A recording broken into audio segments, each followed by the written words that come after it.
Hi అండి, నమస్కారం అందరికీ. నేను మీ doctor Muralikrishna, Apollo hospital, Chirala. ఈ వీడియోలో మనం మాట్లాడుకునే టాపిక్ క్లబ్ ఫుట్ అండి. క్లబ్ ఫుట్ అంటే సాధారణంగా పుట్టుకతో కొంతమంది పిల్లలకి వంకరగా కాళ్ళు లోపలగా ఉండి, మీరు అబ్జర్వ్ చేస్తుంటే 2 కాళ్ళు లోపలగా ఉంటాయి. ఈ డిఫార్మిటీని క్లబ్ ఫుట్ ఆర్ సిటీవి అంటారు ఇంగ్లీష్లో. ఇది మోస్ట్లీ కంజెంటల్ అండి. 2 కాళ్ళు ఎఫెక్ట్ అయ్యే ఛాన్స్ ఎక్కువ ఉంటుంది. మోస్ట్లీ ఇది ప్యాకేజింగ్ డిఫెక్ట్, అంటే ఉమినీరు కనుక ప్రెగ్నెన్సీ టైంలో తక్కువ ఉండి అలాంటి పరిస్థితులు ఉంటే కనుక ఇది ఎక్కువగా వచ్చే అవకాశం ఉంటుంది. ఇది సాధారణంగా బయోలేటరల్, అంటే 2 కాళ్ళు ఎఫెక్ట్ అయ్యే కేసెస్ మనం ఎక్కువ చూస్తూ ఉంటాం. కొన్ని సిండ్రోమిక్ కేసెస్లో 1 కాలు కూడా ఎఫెక్ట్ అయి ఉంటుంది.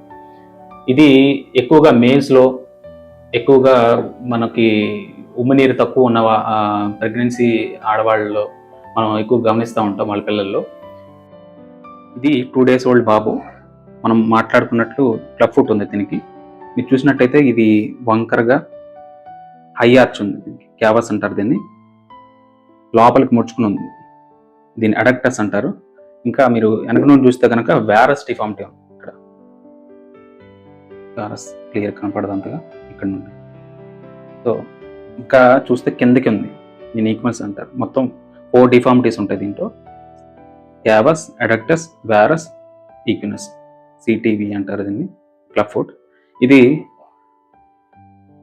బిడ్డ పుట్టిన తర్వాత అమ్మ పాలిచ్చే టైంలో జెంటిల్గా దీన్ని చిన్న ఒక ఇండెక్స్ ఫింగర్తో స్ట్రెచ్ చేస్తే కనుక మెజారిటీ ఆఫ్ కేసెస్ నయమైపోతాయి. ఇలా జెంటిల్గా పైకి పక్కకి, ఇక్కడ ఫలక్రమ్ ఏమో ఇక్కడ ఉంటుంది.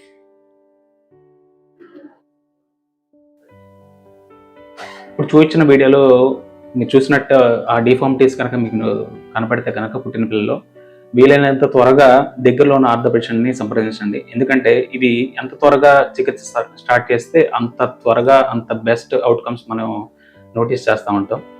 మనం ట్రీట్మెంట్ అంత డిలే చేస్తే కనుక ఆ ట్రీట్మెంట్ ఒక అవుట్కమ్ కూడా అంత డిఫికల్ట్గా ఉంటుంది. అంటే 3-4 years తర్వాత మనం ట్రీట్మెంట్ స్టార్ట్ చేస్తే కనుక ఓన్లీ సర్జికల్ మేనేజ్మెంట్ మనం చేయాల్సి వస్తుంది. అలా కాకుండా వీలైనంత త్వరగా మనం ఆర్థోపెడిషియన్ కనుక సంప్రదిస్తే కనుక జస్ట్ ఒక కాస్టింగ్, అంటే ప్లాస్టర్ కాస్ట్తో కనుక దీన్ని 4-5 weeksలో మనం మేనేజ్ చేయవచ్చు. మంచి ఆల్మోస్ట్ 95% కేసెస్ దీంట్లో మంచి అవుట్కమ్స్ పొందిన రిజల్ట్స్ మనం చూస్తాం. మోరోవర్ ఇది ఎంత డిలే చేస్తే అంత కాంప్లికేషన్స్ కూడా వస్తాయి. లైక్ రాకర్ బాటమ్ ఫుట్ అంటారు, ఇంకా పర్సిస్టెంట్ సిటీవి డిఫార్మిటీస్ అలాగే ఉండిపోయి తర్వాత నడవడంలో పిల్లలు ఇబ్బంది పడుతూ ఉంటారు.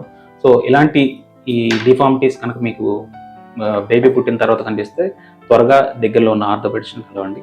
నమస్కారం. Thank you.